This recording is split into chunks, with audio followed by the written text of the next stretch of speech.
¿Cuánto dinero aceptarías para guardar el secreto más oscuro de tu vida? Pues a una de las actrices de este show le ofrecieron hasta $300.000 solo para que nunca contara lo que pasaba detrás de cámaras. ¿Cómo es posible que la niña más rica y famosa del mundo viviera encerrada en su propia casa? Todo esto por culpa de un acosador que terminó quitándose la vida en su jardín. ¿Y por qué el creador de esta serie está hoy bajo la sombra de acusaciones que Hollywood intentó enterrar por décadas? Aunque nunca hayas visto este programa, lo que vas a descubrir el día de hoy será cuestionar todo lo que creías saber sobre la fama. La historia de un grupo de niños que nos hicieron reír mientras ellos vivían un infierno de abusos, explotación y una maldición que los persigue hasta el día de hoy. Bienvenidos a la verdadera cara de la fama infantil.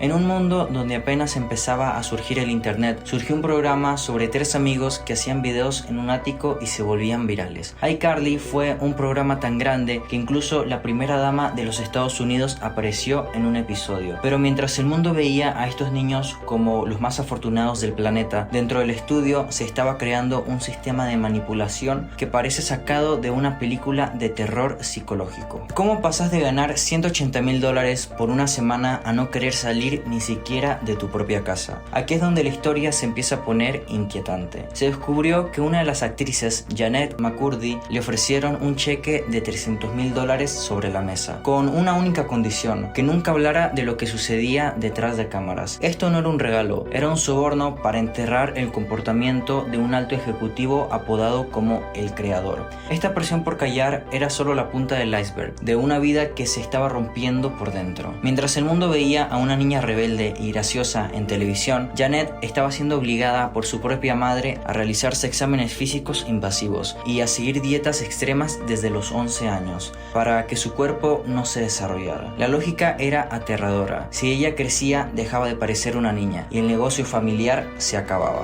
Esta desesperación por mantener la apariencia infantil se trasladaba al set de grabación, donde el ambiente era tan tóxico que Janet era presionada para consumir bebidas no aptas para una niña de su edad. Todo esto solamente para encajar en el círculo del director. Esta doble vida, siendo el sustento de su familia y el juguete de una corporación, terminó por destrozar su salud mental, de tal forma que hoy, años después, sufre de ataques de pánico con el simple hecho de recordar su paso por el programa. Pero si el abuso psicológico marcó a Janet, el terror físico que marcó a la protagonista principal, Miranda Cosgrove. Ser la niña más reconocida del planeta la convirtió en el blanco de una oscuridad que ningún equipo de seguridad pudo prever. Dentro de los estudios de grabación ocurría algo perturbador que Hollywood intentó normalizar durante años. Se ha revelado que el creador tenía una táctica muy específica para controlar a los niños, y eso era a través del aislamiento. Existía un detalle real sobre una habitación privada en el set donde este hombre se encerraba a solas con los pequeños actores bajo la excusa de ensayar. Esta era la herramienta perfecta para separar a los niños de sus padres y convertirse en su única figura de autoridad. El nivel de estrés por este control fue tan alto que Janet empezó a colapsar físicamente. Es escalofriante pensar que, en lugar de ayudarla,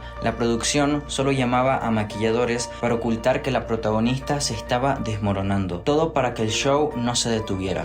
Mientras estas dos jóvenes lidiaban con traumas que parecen sacados de una película de terror, el resto del elenco masculino vivía una decadencia lenta de su cordura. Nathan Kress, quien interpretaba a Freddie Benson, también creció frente a las cámaras y confesó que el reconocimiento público fue tan violento que la gente lo atacaba en la calle por decisiones que su personaje tomaba en un guión de ficción. Esa incapacidad de la gente para separar la realidad de la pantalla le provocó una ansiedad social tan profunda que le tomó décadas poder caminar en público sin sentir que cada mirada era un juicio. Fue un niño que perdió el derecho a ser anónimo antes de saber quién quería ser. Lo más inquietante es que todo este sufrimiento ocurría bajo la supervisión de cientos de adultos que decidieron mirar hacia otro lado. Si hoy se analizaran esas grabaciones con una lente de detalle, saltarían a la vista detalles perturbadores que hoy serían inaceptables, como una fijación extraña con planos totalmente innecesarios y situaciones de doble sentido que eran totalmente inapropiadas para un público infantil. El silencio de los productores y camarógrafos no era por ignorancia, era por conveniencia. Cuestionar al genio detrás del éxito significaba ser expulsado del negocio más rentable de la década. Fue un sistema diseñado para exprimir la energía y la imagen de estos niños, hasta que al crecer y dejar de ser rentables, la industria simplemente los desechó como piezas defectuosas. El reciente destape de estas conductas en documentales de investigación como Quiet on Set solo ha confirmado que iCarly fue el epicentro de un entorno donde el poder se usaba para humillar y dominar. El creador del show finalmente cayó y fue despedido, pero dejó atrás un rastro de carreras estancadas y mentes marcadas por el estrés postraumático. Al observar al elenco hoy,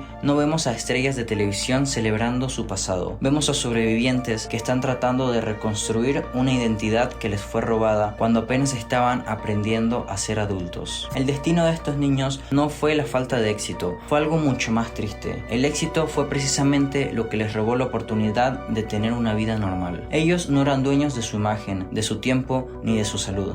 Eran propiedad de una cadena de televisión que los usó como carnada para atraer rating y vender publicidad. Cada risa grabada que todavía escuchamos en las repeticiones del programa es en realidad el eco de una infancia que fue vendida, manipulada y finalmente sacrificada por un número de audiencia que nunca valió el daño causado. Hoy muchos de ellos han encontrado la paz lejos de las cámaras, pero la herida de iCarly sigue ahí, recordándonos que detrás de cada niño prodigio a menudo una industria se alimentó de su inocencia. Y al final del día, la verdadera cara de la fama infantil no son alfombras rojas ni premios, sino la lucha diaria de estos actores por intentar perdonar un sistema que nunca los cuidó. Pero lo que casi nadie se pregunta es cómo lograron mantener este secreto durante casi una década. La respuesta es sencilla: todo esto se debió a un contrato de confidencialidad. Sin embargo, conforme los actores crecieron, las grietas en el muro del silencio empezaron a mostrar algo mucho más importante que simples malos tratos. No se trataba solo de un director con mal carácter, se trataba de una cultura de trabajo donde el bienestar de los niños era una moneda de cambio. Un dato que te dejará sin palabras es lo que en la industria llaman el aislamiento del talento. Varios testimonios reales confirman que la producción fomentaba una rivalidad tóxica entre los niños del elenco. Les hacían creer que en cualquier momento ellos podían ser reemplazados si no cooperaban o si sus padres hacían demasiadas preguntas.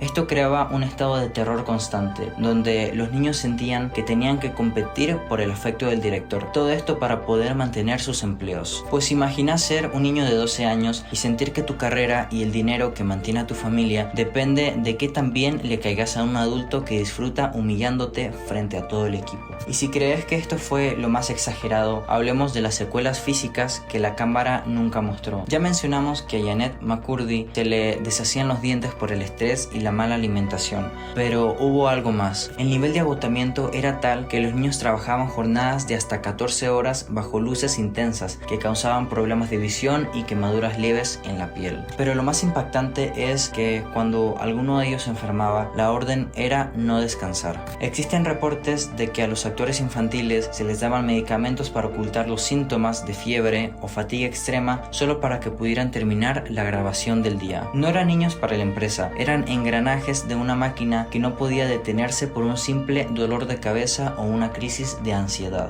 Esto nos lleva a una de las realidades más injustas de Hollywood. ¿Por qué Miranda Krosov desapareció del cine si era la más famosa? La respuesta es que la industria la quemó. Para los directores, ella ya no era una actriz con talento, era simplemente la niña de iCarly. Quedó tan atrapada en ese personaje infantil que pocos querían contratarla para papeles serios. Se convirtió en una víctima de su propio éxito. Era demasiado famosa para que la gente la viera como alguien diferente. Pero el misterio no termina en el set de grabación. Hay una conexión que casi nadie menciona y que es vital para poder entender por qué este programa fue el epicentro del desastre. Resulta que iCarly compartía personal y tácticas con otros programas del mismo canal que también terminaron en tragedia. Actores de otras series han salido a decir que el modus operandi era el mismo: regalos caros para comprar el afecto de los niños, bromas pesadas que cruzaban la línea del acoso y una total ausencia de psicólogos infantiles reales en el set. Todo el sistema estaba diseñado para que el adulto fuera el dios y el niño fuera como el esclavo agradecido. Incluso después de que las cámaras se apagaron para siempre, la sombra de este programa programa siguió persiguiendo a otros miembros menos conocidos del equipo. Incluso hubo miembros de la producción que intentaron denunciar lo que pasaba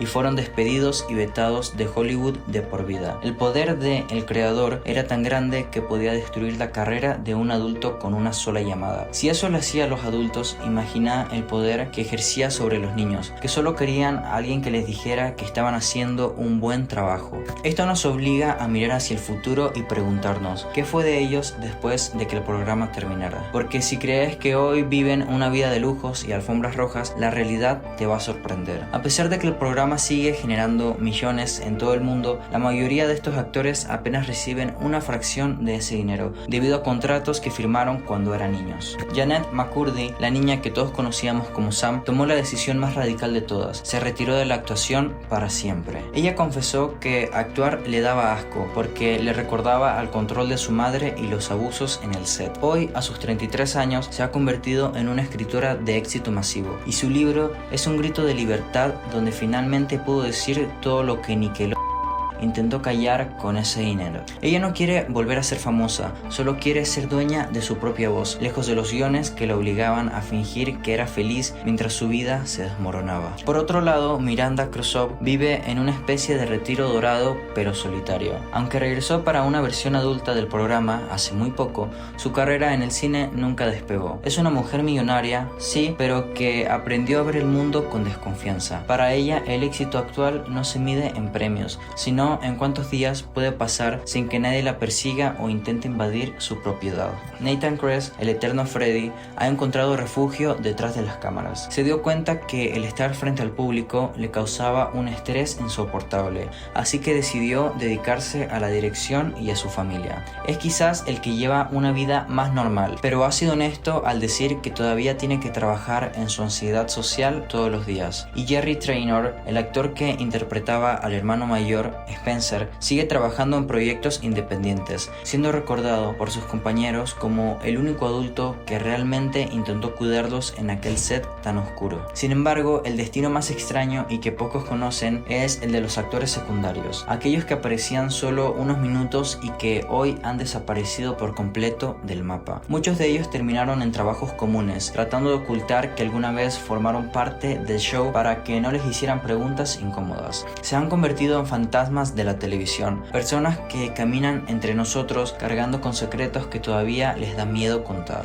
Y mientras ellos intentan sanar, el sistema que los creó sigue buscando a la próxima víctima. Se dice que hoy en día las redes sociales han reemplazado a los estudios de televisión, pero las tácticas son las mismas: padres que presionan a sus hijos por dinero y las empresas que ven a los menores como simplemente números. La historia de iCarly no es solo un recuerdo de los años 2000, es un espejo de lo que sigue pasando hoy en día en plataformas de video, donde niños de 5 o 6 años están siendo explotados por sus propios padres para conseguir clics. Lo que hace que esta historia sea tan impactante es que, a diferencia de otros escándalos de Hollywood, aquí no hubo solo un culpable, fue una falla colectiva. Los productores de los representantes, los ejecutivos y a veces hasta el propio público pedía más contenido sin importar el costo humano. Al mirar cómo están hoy, entendemos que el olvido no fue un fracaso para ellos, fue su salvación. Desaparecer fue la única manera que encontraron para volver a ser humanos, en un mundo que solo los quería como personajes. Si el video te gustó, te invito a formar parte de esta comunidad, para que no te pierdas más historias como estas. Y si esta historia te atrapó, aunque sea un poco, deja un like y cuéntame en los comentarios qué parte del video te gustó más. Sin nada más que añadir, nos vemos en un próximo video.